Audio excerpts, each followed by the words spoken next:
Good evening students, God bless you all और welcome my YouTube channel Baloni sir commerce classes पे आपका स्वागत है। और मैं पढ़ा रहा हूँ आपको valuation of goodwill, nature and valuation of goodwill, class 12।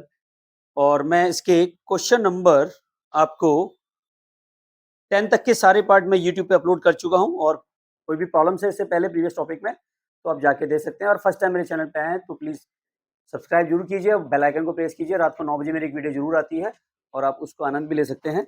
और जुड़े रहिए मेरे साथ। स्टार्ट करते हैं क्वेश्चन नंबर 11। लेकिन ये जो टॉपिक आ रहा है वो आ रहा है हमारा सुपर प्रॉफिट का। किसका है ये? Super profit.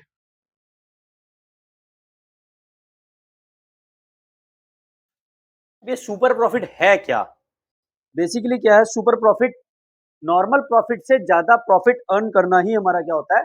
सुपर प्रॉफिट माना जाता है। जो भी एक्सेस प्रॉफिट आता है नॉर्मल प्रॉफिट से, जो भी ज्यादा प्रॉफिट हम अर्न करते हैं उसे कहते हैं हम सुपर प्रॉफिट। तो बेसिकली नॉर्मल प्रॉफिट क्या होता है? अब देखो, हमने जैसे मान लो एक बिजनेस खोला, उसमें हमने कुछ इन्वेस्टमेंट भी करते हैं। जैसे मान लेते हैं मैंने 10 लाख रुपए इन्वेस्ट किया और मैं एक एक नॉर्मल रिटर्न तो सोचूंगा ना कि यार मुझे, मैं 10 लाख रुपए लगा रहा हूँ तो मुझे कम से कम इतना रिटर्न तो मिलेगा ही मिलेगा। तो मैंने मान ला सोचा कि 10% का रिटर्न मिलेगा ही मिलेगा, तो 10 लाख लगाने पर 10% का रिटर्न कितना बैठता है? 1 लाख। लेकिन जब एक्चुअल प्रॉफिट मैंने कैलकुलेट किया तो मेरा प्रॉफिट आया 1,20,000। तो नॉर्मल प्रॉफिट से जितना भी ज्यादा प्रॉफिट मैंने अर्न किया तो जो डिफरेंस अमाउंट है वो बन जाएगी सुपर प्रॉफिट। बहुत ही आसान है, वो ज्यादा टफ नहीं है। तो पहले नॉर्मल प्रॉफिट कैसे निकालते हैं, एक्चुअल एवरेज प्रॉफिट कैसे निकालते हैं। कई बार क्वेश्चन में एक्चुअल एवरेज प्रॉफिट आपको गिवन होगा, नहीं है गिवन तो आपने क्वेश्चन नंबर 10 तक तो कर ही लिए हैं एवरेज प्रॉफिट के। तो एवरेज प्रॉफिट निकालना वैसे ही तरीका जैसे हमने पीछे निकाला है वैसे ही निकालना है, जिसमें टोटल ऑफ ईयर को डिवाइड कर देते हो। आपने जितना भी प्रॉफिट है, जितने सालों का भी प्रॉफिट है, सबको जोड़ोगे, नंबर ऑफ ईयर से डिवाइड करोगे तो वो आ जाएगा आपका actual average profit. Normal profit कैसे निकालेंगे? जो भी हमने कैपिटल इन्वेस्ट किया है उस पर जो भी नॉर्मल रेट ऑफ रिटर्न है उसको कैलकुलेट करेंगे तो वो आ जाएगा नॉर्मल प्रॉफिट। और एक्चुअल प्रॉफिट में से नॉर्मल प्रॉफिट माइनस कर देंगे तो आ जाएगा सुपर प्रॉफिट। और गुडविल इज इक्वल टू होता है हमारा super profit into number of year purchase. तो टाइम नहीं गवाते, क्वेश्चन नंबर 14 को लेके प्रॉब्लम आ रही थी और टॉपिक चल रहा था हमारा गुडविल, नेचर एंड वैल्यूएशन और सुपर प्रॉफिट वाला मेथड वाला क्वेश्चन है। और क्वेश्चन नंबर 14 है 2023 सीबीएसई में भी पूछा गया है क्वेश्चन। बहुत ही अच्छा क्वेश्चन है। A and B were partner in a firm sharing profit equally. A और बी प्रॉफिट शेयरिंग को इक्वली डिवाइड करते हैं।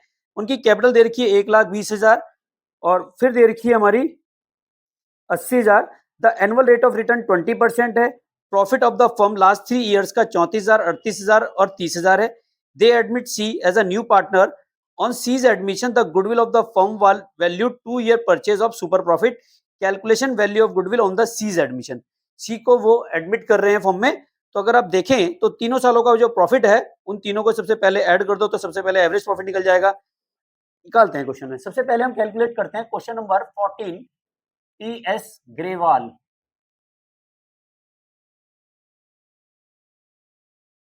देखो पहला स्टेप कह रहा है कैलकुलेशन एवरेज प्रॉफिट निकालो। Calculation average profit. Average profit क्या होता है हमारा, बताओ? Total profit. अच्छा बेटा, एक चीज का ध्यान रखो, हर फार्मूला लिखो। अगर 1% वैसे तो होगा नहीं, आप इतनी मेहनत करोगे तो क्वेश्चन गलत नहीं होगा, बट अगर क्वेश्चन गलत भी होता है तो इन फार्मूलेस के नंबर मिलते हैं तुम्हें अलग से। ठीक है, तो इसलिए फार्मूला हर बार लिखा करो। Total profit upon number of year.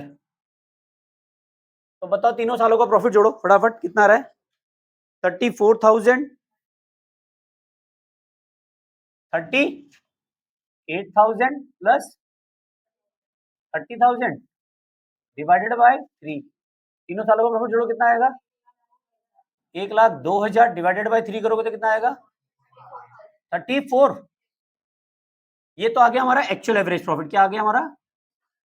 Actual average profit is equal to आ गया 30। अब हमें दूसरा स्टेप लेके चलना है, कैलकुलेशन नॉर्मल प्रॉफिट। अच्छा, कई बार क्वेश्चन में ना आपको दोनों में से एक चीज दी होती है, दूसरी फाइंड आउट करनी होती है। और नॉर्मल प्रॉफिट कैसे निकालते हैं? कैपिटल एम्प्लॉयड का नॉर्मल रेट ऑफ रिटर्न से निकालते हैं। क्या निकालते हैं? जो भी हमारा कैपिटल है, कैपिटल एम्प्लॉयड। कैपिटल एम्प्लॉयड का मतलब है जो बिजनेस में पैसा इन्वेस्ट है पार्टनर्स का, जो उनकी कैपिटल है, into normal rate of return. Into normal rate of return upon 100। और कैपिटल कैसे निकालोगे? ए और बी कौन है, कौन कौन है पार्टनर? ए और बी। कैपिटल ऑफ ए की कितनी है बताओ? 1,20,000। कैपिटल ऑफ बी कितना है? 80,000। तो टोटल कैपिटल कितनी हो गई? 2 लाख। टोटल कैपिटल आ गई हमारी 2 लाख। तो यहाँ पे देखो 2 लाख का कितना रेट ऑफ रिटर्न दिया हुआ है क्वेश्चन में? 20%। तो कितना आ गया? तो आपको नॉर्मल प्रॉफिट भी पता चल गया, एक तो आपको एवरेज प्रॉफिट पता चल गया, एक आपको पता चल गया नॉर्मल प्रॉफिट। तो कैसे निकालोगे सुपर प्रॉफिट? तीसरा स्टेप क्या होता है हमारा? Super profit. सुपर प्रॉफिट होता है हमारा actual average profit minus normal profit. यही तो होता है फॉर्मूला। अब एक्चुअल एवरेज प्रॉफिट कितना है हमारा? 30 और नॉर्मल प्रॉफिट कितना है? 40। बेसिकली गुडविल क्या होती है? जो एक्चुअल प्रॉफिट में से हम नॉर्मल प्रॉफिट माइनस करते हैं तो हमारा आता है सुपर प्रॉफिट। सुपर प्रॉफिट का मतलब हो गया एक्सेस ऑफ नॉर्मल प्रॉफिट। जितना भी हमने नॉर्मल प्रॉफिट से एक्सेस अर्न किया है, एक्सेस तो किया ही नहीं है, ये तो माइनस में आ रहा है। कितना आ रहा है? माइनस का 6,000। तो माइनस का 6,000 मतलब लॉस ले जा रहे हैं हम। जो हमने प्रॉफिट कैलकुलेट किया था उससे भी नीचे चला गया एक्चुअल में, तो यहाँ तो सुपर प्रॉफिट आया नहीं है। और जब गुडविल सॉरी ये नेगेटिव प्रॉफिट हो जाए तो गुडविल नहीं कैलकुलेट की जाती। यहाँ पे केस क्या हो रहा है? नेगेटिव आ रहा है, तो कोई भी गुडविल नहीं है फर्म की, तो लिख देंगे no goodwill of the firm because the firm has negative super profit, the firm does not have a goodwill. कोई भी गुडविल फर्म की नहीं है क्योंकि फर्म क्या कर रही है? नेगेटिव प्रॉफिट अर्न कर रही है। तो नेगेटिव प्रॉफिट में क्या होगा? नेगेटिव प्रॉफिट तो फिर आ जाएगा नो गुडविल, नो गुडविल। तो फर्म में कोई भी गुडविल नहीं आएगी। दोबारा समझाना है या आ गया वन शॉट में? कोई डाउट्स किसी को? कोई कंफ्यूजन? ऑनलाइन भी इसका स्क्रीनशॉट भी ले सकते हैं, और अगर कहीं भी प्रॉब्लम्स आती है तो बेटा कमेंट सेक्शन में जरूर लिखें। और thank you very much. Channel को लाइक एंड सब्सक्राइब करने के लिए। मिलते हैं नेक्स्ट वीडियो में। Love you all. वंदे मातरम। जय भारत।